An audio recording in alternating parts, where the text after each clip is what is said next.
The next topic here is electronegativity for Unit 6.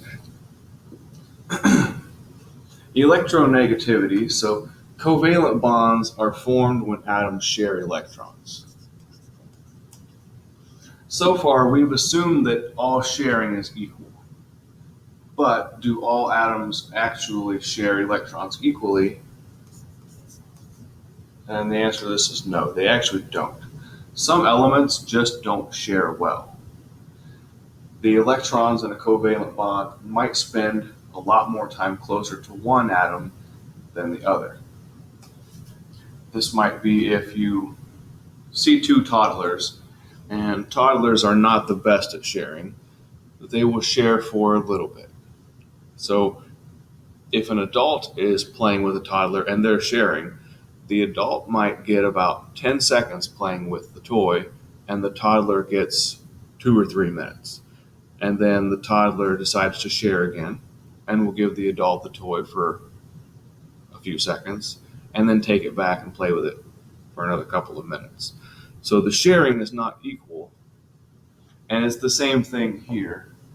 And it's determined by a property called electronegativity. The electronegativity of an element is the ability of atoms to attract electrons.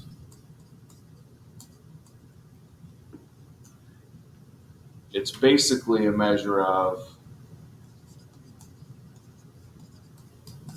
does not share well. How poorly does this atom share electrons? So electronegativity is something called a periodic trend. And that means that we can figure out electronegativity by just looking at the periodic table. So here's how it works. Electronegativity increases from left to right across a period. And it increases from the bottom to the top. So when I am thinking about periodic trends, what I like to do is draw a rough sketch of the periodic table. Just enough so I get an idea of the basic shape.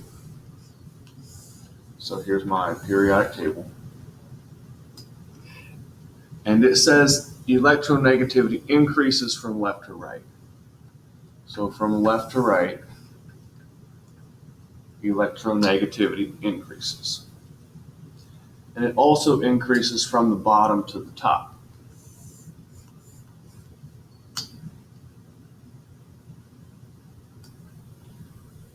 So this is the basis of our periodic trend. And remembering that noble gases are inert, which means they don't react, they don't share electrons. What is our most electronegative element? And that would be right here, the top right corner, that is not noble gases. And this is fluorine. Fluorine is the most electronegative element on the periodic table. So it's located at the top right. And according to this trend, in general, this area of the periodic table is the most electronegative. And these are nonmetals. In general, nonmetals are the most electronegative elements.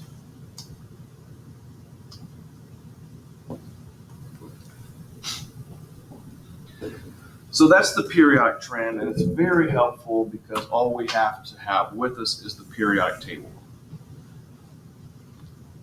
But in modern chemistry, we can also support electronegativity with data. And so it's measured using something called the Pauling scale. And the electronegativity of an element is measured on a scale of 0 to 4. So the most electronegative element, which we already said was fluorine, because it's at the top right, here it is. has a value of 4.0.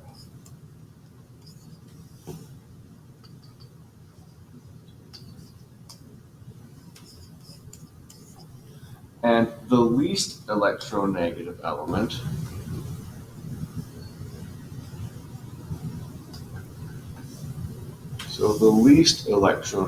element would be somewhere towards, so most is at the top right, so we're going to go to the left to find the least and to the bottom to find the least. And we see it's actually a tie.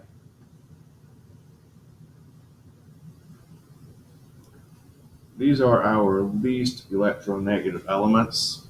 I need to label these.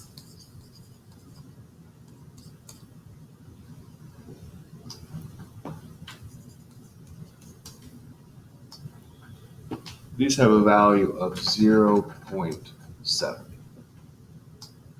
So the scale goes from 0 to 4, but we don't actually ever hit 0 because at some point everything is willing to attract electrons to some degree. So you'll also note that the noble gases are not measured on this scale, at least not the first few.